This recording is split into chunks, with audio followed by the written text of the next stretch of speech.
This is Dre the Music Man with another video here on the SoundMojo YouTube channel. And I hope you guys are enjoying these videos. I'm having a blast making them.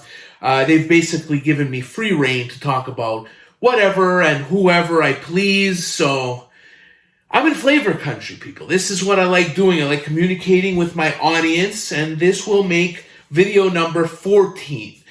So make sure to like, subscribe, hit the bell. You know what to do. There will be more content coming up. Plus, I urge you to go ahead and explore the SoundMojo YouTube channel for its entirety. I mean, there's much more than Dre the Music Man videos up on there. You get the Inner Sleeve podcast, plus a whole bunch of music from all kinds of different genres. So check that out. Today, I talk about a recent documentary that I just watched. It was captivating. 6 episodes, 30 minutes each. It's called McCartney 321. You can find this on the Disney Plus platform, plus I think Hulu might have it. In any case, you get Paul McCartney and legendary producer Rick Rubin one-on-one, just nerding out about Beatles recordings and Paul McCartney solo stuff. It is truly a Beatle fan's wet dream.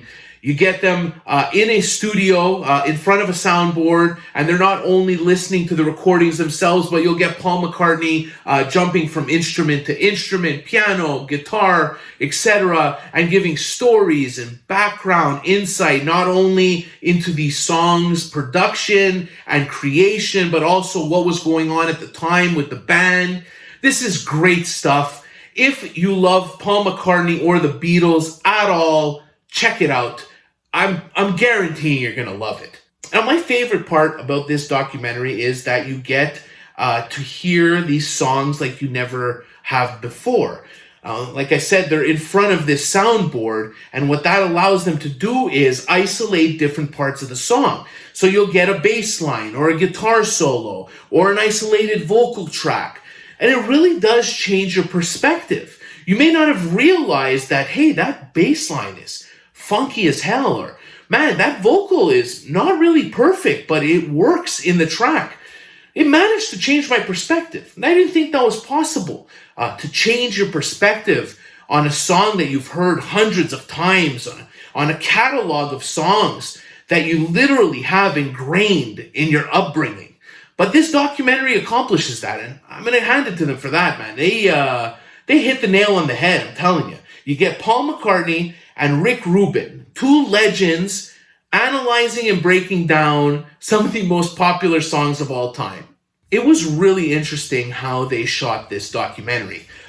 Picture the room. Like I mentioned, there's a soundboard, instruments, etc. And you have Paul McCartney and Rick Rubin. Say Paul McCartney in this particular part of the documentary is playing guitar, explaining a certain song to Rubin. But you get the spotlight on the two guys, and the instruments may be in their immediate surroundings, but the rest of the room kind of falls into darkness, creating this incredibly intimate situation here. You feel like you're eavesdropping on two greats, and I think that's what makes this, or at least it's part of what makes this documentary so amazing. So it feels like you're behind the scenes, like you're listening to something that you shouldn't be listening to. And it's captivating, man. It had me the whole 6 episodes. Okay, let me give you some of the highlights here of the documentary. One thing that stood out, Paul McCartney talks about early Beatles days and how, they were just a bunch of broke musicians. And they wrote catchy songs. This is what the Beatles did. They wrote pop songs, hits. But he says that part of the reason why their aim was to write catchy songs was that recording equipment was really hard to come by. And they didn't have much money, so they would make sure to write catchy songs for the simple reason that it was easy to remember. Just something simple like that was part of the reason that all of this caught fire, right? It was nice to see an artist of Paul McCartney's stature just be genuinely proud of their work. Not in a stuck-up way, not showing off, just really proud of what he laid down. And now he says that after all these years have passed, he can finally just be a fan of the music. Enough space has come between him and those recording sessions way back in the 60s and 70s that he can now, look at it with a fresh eye, kind of. Be a fan of the music that he himself recorded. I mean, this stuff is part of the culture, right? This is the kind of stuff that makes even Rick Rubin, a man that has worked with some of the biggest artists of all time, even he seemed like a fanboy in that room. Now, part of what made this documentary so amazing is the stories from the early days of rock and roll. Stuff like I'm not going to ruin it for you, but I will give you a couple highlights here. A story like Paul McCartney seeing Jimi Hendrix in London in an empty club. Nobody in attendance. Nobody knew who he was in England in the early days. Jimmy was coming over to make a name for himself, and Paul McCartney was there. One of the first shows he played in London. Now, the club was empty. It wasn't empty for long. He was playing a second show the night after, and the word spread about how amazing this guy was at playing guitar. And some legendary guitarists ended up showing up to see this show. You get Pete Townsend from The Who, Eric Clapton, of course, Paul McCartney in the crowd, and who knows who else. But can you imagine the vibe in that room, man? Just seeing Jimi Hendrix play with Clapton in the audience? Come on, man. Another story that stood out to me, another highlight, was when Paul McCartney spoke about their metric or the way they gauged their success. Because for the Beatles, it was not enough for them to be popular in the UK. Success would have been achieved when they were popular in the US, because that's where all of their inspiration came from. Guys like Jerry Lee Lewis, Little Richard, Chuck Berry, the Beach Boys. Not only were they huge fans of the Beach Boys, but they had this competitive thing going with them. Paul McCartney mentions hearing Pet Sounds. Now, this was released in 1966. He says he fell for Pet Sounds. It was something like he's never heard before. They loved it. But not only did they love it, but they felt they had to beat it in a certain way. They had to do that better. And that's when they released Sgt. Pepper.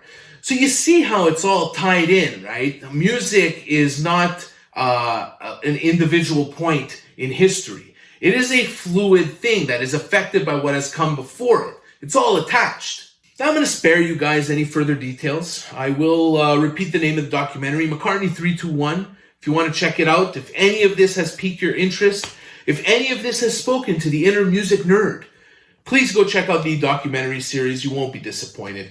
I really do feel like what they accomplished here with the intimacy, with the providing the instruments to the artist and actually seeing the man play the guitar, play the piano part, then being able to go ahead and listen to the recording and isolate the vocal track or the guitar solo or the bass line and give all this context to these classic songs is really important for future culture.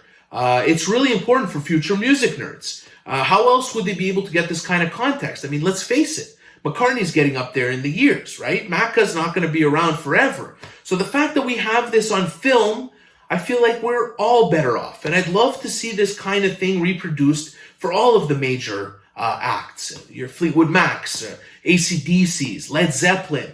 I'd love to hear Jimmy Page break down some Led Zeppelin tracks and talk about what went into them, etc. And you know what? At first, I thought twice about watching this documentary. I thought, is this kind of context going to ruin these songs for me? But I got to tell you, there was the magic behind these tracks was not tampered with. In fact, I feel even further immersed in this whole Beatles world.